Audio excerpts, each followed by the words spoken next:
Good morning, Miracle Rising. I hope everybody slept well.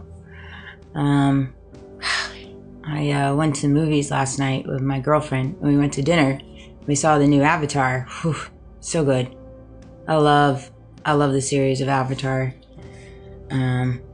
Such amazing movie. So many different meanings behind it.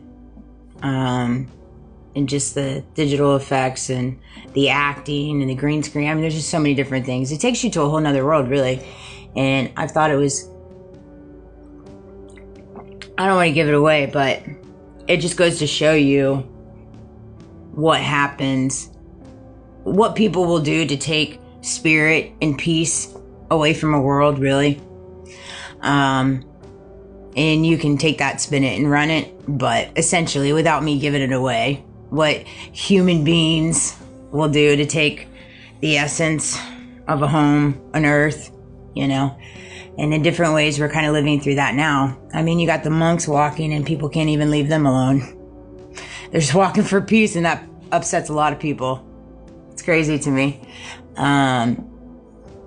Fox is on, of course, and they're talking about Israel and Iran, because those are the biggest things to talk about. Of course, we're so worried about other people's wars. Heaven forbid us work on our own country. Heaven forbid us actually do that. I don't want them to overextend themselves. I don't want them to overextend themselves or bust a sweat. Golly.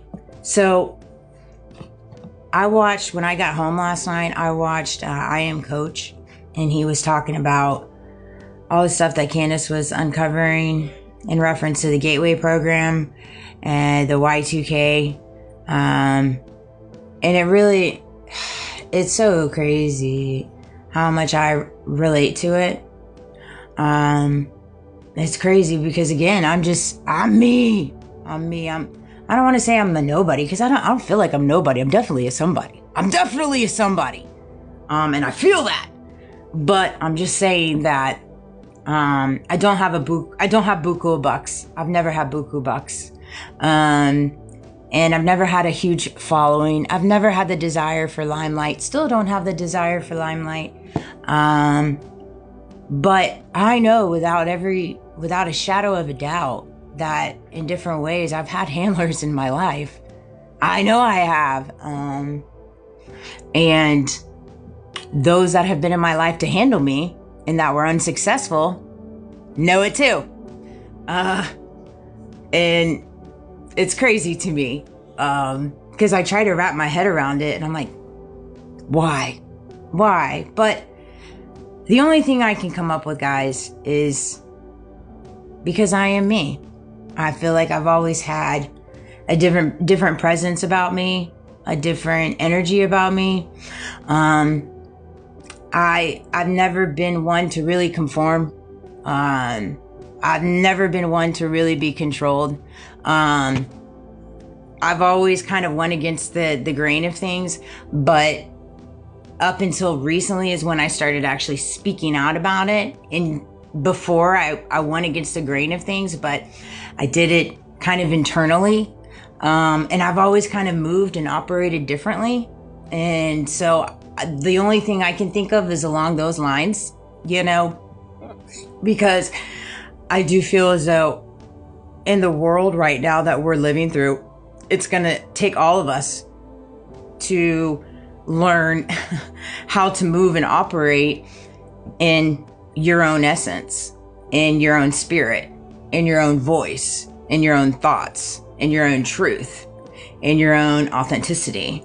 Not be conformed, not be conditioned, not allow money to define you, not allow money to dictate you, and not allow things that you have been through up until this point to define you, to dictate you.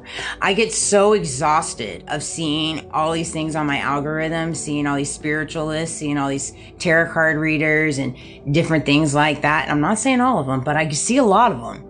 And I get so exhausted of hearing the same story, different day. There is no substance behind what they're saying. Nothing. And of course, they don't talk about politics because that's not in the realm of things, right? But they talk about the same thing every other day. They're just throwing out negativity. They're focusing on drama because all they're doing is telling you what drama's in your life. That's really it. They're not telling you how to get over the drama in your life or whatever it is going on in your life. And see, that's the thing. And again, I'm not trying to throw shade, but I'm just saying, how are we going to see people evolve if we're not spreading awareness? If we're not spreading support in reference to quit saying the same thing over and over. Quit. And a lot of them have pity parties. I've been through this. I've been through this. I've been through this. You know what I mean? It's just, and it's so funny to me how much I'll put out a video and then I'll see a streamline of things and I see little nuggets of things that I've said in all these videos. And again, I'm not saying that they're pulling for me or anything like that. I know that we all mirror each other in different ways and we're all going through the same thing in different ways. So that's not unusual to see that. But the lack of support that I get from people when I know they be watching me, right? And so it's just like, if people watch you, but they don't support you, why are they watching you? Right? That's a solid question. Why are they watching you if they don't support you? Well, I can come up with a couple of reasons. All right. To mirror you, to steal your essence, to steal your vibe, to steal your content, to monetize you, to exploit you, to narrate you. That's generally why people watch you and don't support you. I had to learn that the hard way. And I know there's probably a lot of people right now being watched and not supported too, because the line has been drawn. And if you're one of those people like me that cannot be conformed and cannot be conditioned and choose to walk in your truth and choose to walk in your morals, your values, your ethics, your dignity, your grace, you're going to draw the small straw. You are. But you have to understand that you're already winning. If you find yourself looking at it like it's a game and you're losing and they're winning, you're actually winning. Because if people are watching you and not supporting you, and they're continuously watching you and not supporting you, then you're already winning. All right? Period. It's the way I see it. Agree to disagree. Another thing that came to me yesterday, once you give God your heart, He has your mind. That came to me right before I left to go to the movies yesterday. It got cold overnight. I thought that was powerful.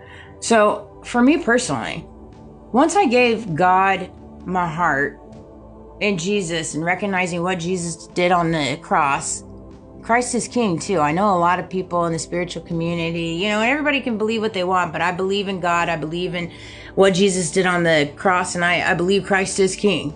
That is my belief, period. Now, I respect everybody for where they believe at and everything like that, but that is mine, okay? But I also know that my belief and walk is me and Jesus and God's. Ain't nobody gonna tell me how to do that, right? But what I do know is once I gave them my heart, it was very easy for them to have my mind. Very easy. Because I believe once you truly adopt the heart as closest to them with a Christ consciousness, because you carry that inside of you, your mind starts changing. It starts changing in the way that they think, the way that they operate, how they move, what their beliefs are. It's very easy. It's very easy, but and that's why it came to me. I was like, and I'm going to unpack that more, actually. I think that really needs to be unpacked more, because I find it to be very unique that there are a lot of religious people and a lot of Christian people, a lot of devout, faithful people that consider themselves the most religious people, right? That have supposedly given their heart to God, but they act a fool. God does not have their mind based off the things that they say and how they act on their day-to-day. He doesn't. So it's like, what's the case there, But in reference to the Handler program and Charlie and all that and Erica, Yeah, it's very interesting. Very interesting to say the least. I resonate with it.